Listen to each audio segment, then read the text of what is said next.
Hi, I was about to clap. Oh my god, that would have been so loud. Hi, and welcome back to the Bad Brain Podcast. I'm your host, Imani. I'm not your cast. I'm your host, Imani. And I know I've been gone for a while. I've been gone since October, I believe. But you know what? Happy New Year. Happy New Year. Let's just move past that. Let's just keep going. Let's stay in the present. Happy New Year. Can you believe that it's 2026 already? I can't. It is literally 2026. I remember when it was 2006, which, yeah, my age is definitely showing right now. And honestly, that's kind of the perfect segue into today's episode. Because today I want to talk about this idea that I know a lot of us are quietly struggling with. If you're wasting your 20s or not. And I need to say this clearly because I know someone listening needs to hear it.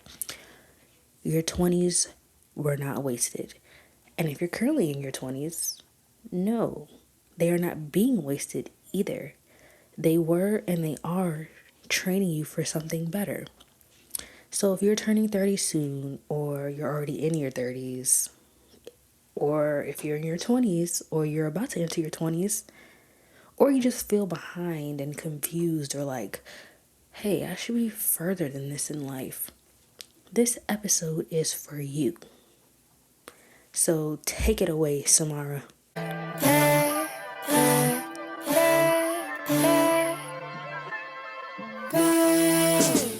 Okay, let me set the scene. Let me tell you why I even wanted to talk about this today.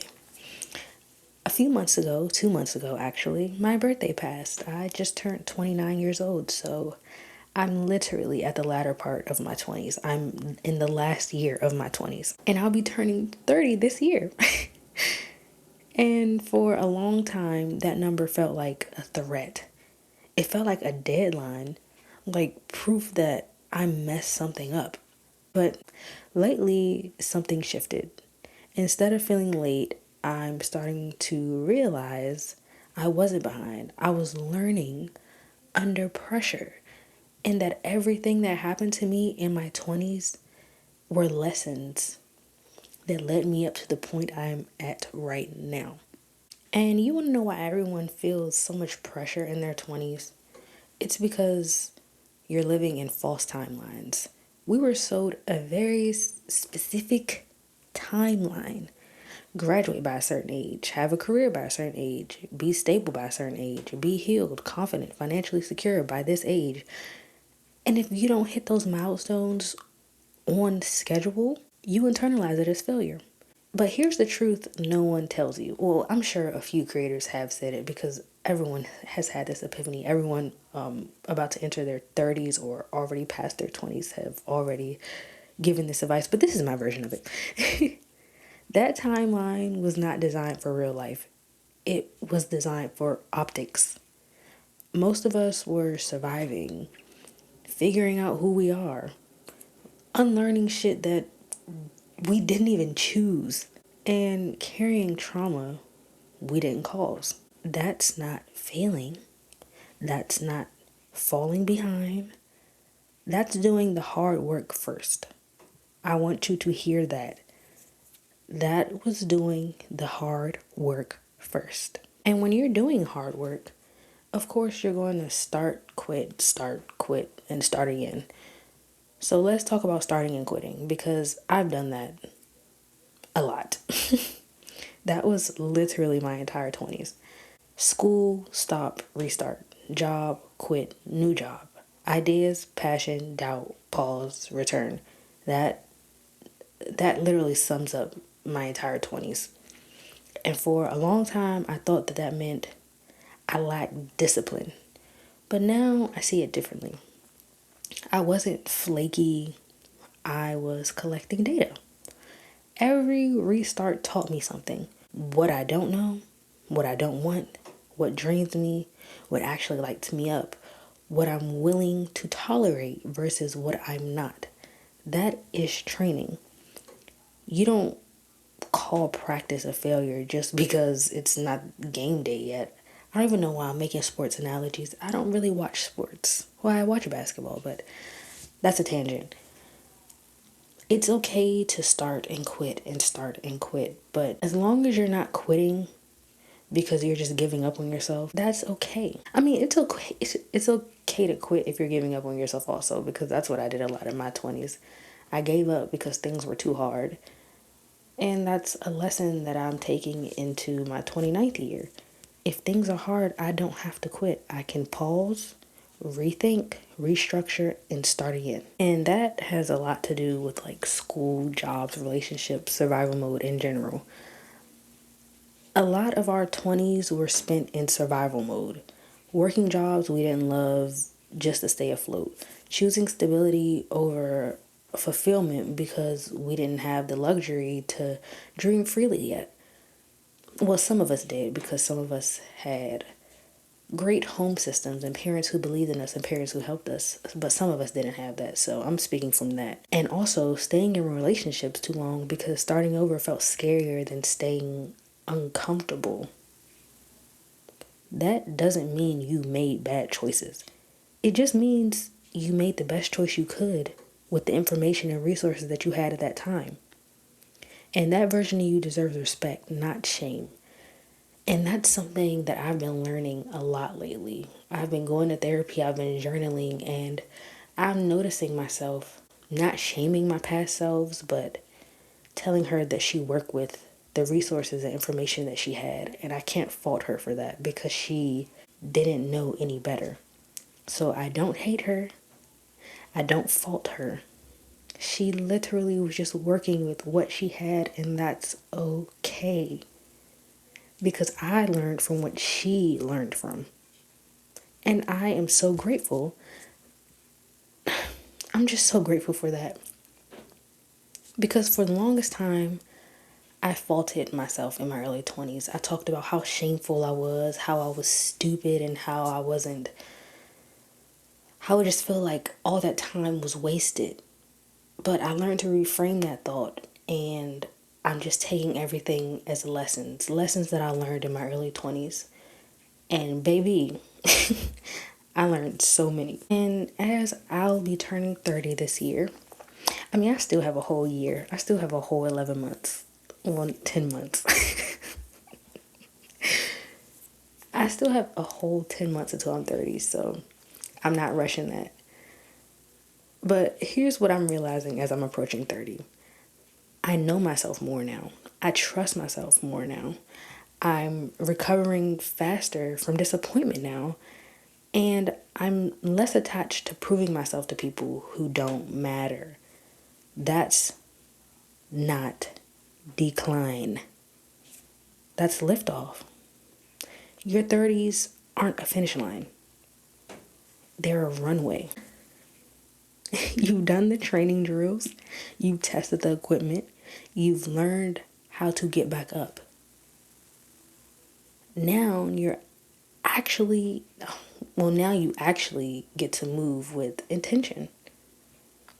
You're taking everything, every mistake, every lesson, everything from your 20s, and you're applying it into the next decade of your life. So disappointment doesn't feel as bad. You're learning what you do and don't like in a partner. You're literally developing your taste. You're just becoming a better, more evolved version of yourself. All because you made mistakes in your 20s. All because you needed to learn in your 20s. Here's the thing. This goes for all of us. Anyone at any point of your life, especially people who are about to enter their 20s or are in their early 20s. I know that watching other creators, even younger creators, just pop off on social media can mess with your head if you let it. But comparison only works when you ignore context. Let me repeat that. Comparison only works when you ignore context. They didn't live your life. They didn't carry your responsibilities. They didn't survive your chapters. And here's the part people don't talk about. Longevity matters more than speed. You're not late. you're seasoned. And that depth, that perspective, that emotional range, that's not something you get at 22. I mean, it can be because a lot of people live different lives. So there's probably a 22-year-old out there who's lived more life than me. I don't know. But you shouldn't base your life on the age that you are. You shouldn't compare your life to someone younger than you. You shouldn't compare your life in general to anyone at all. Because comparison is the thief of joy. And do you want to walk around miserable all day? I don't think so. So instead of comparing, let's redefine success. Success is not 1, doing everything early. 2, getting it right the first time. 3, never restarting. Success is staying curious and staying willing and staying honest about what no longer fits. If you're still trying, still dreaming, still adjusting, you're doing better than you think. Because I see this all the time. I see it on Pinterest. I see it on Instagram. I just see it randomly everywhere. If you cannot stop thinking about something, it's meant for you. So if you're still dreaming, that's great because it means you haven't given up. Why do you think people out here in their 70s and 80s are landing movie deals and roles? Because they never stopped dreaming. They kept dreaming until they got it. And I'm not saying that your dream is going to come true in your 70s or 80s. No. It might come through it might come true earlier than that.